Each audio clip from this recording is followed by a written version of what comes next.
With a flick and a roll, instructors at Fort Meade's Defense Information School are spending their time giving back to the community. But that's not the way they planned on spending their rainy Wednesday morning. Originally, they were planning to play softball for the Fort Meade Little Orphan Foundation, but Mother Nature had another idea. We're actually supposed to be playing softball today, but unfortunately the rain, the weather wasn't working with us, started raining, so we came in.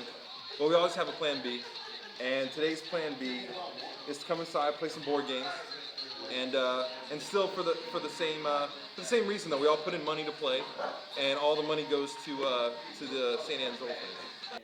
The storm was unexpected and almost shut down the day's fundraisers. That's when a UFC member came up with the board game solution. And even after the rain stopped, the players decided to keep dealing and shuffling and keep giving. Reporting for Fort Meade, I'm Army Sergeant Bradley Wiseman.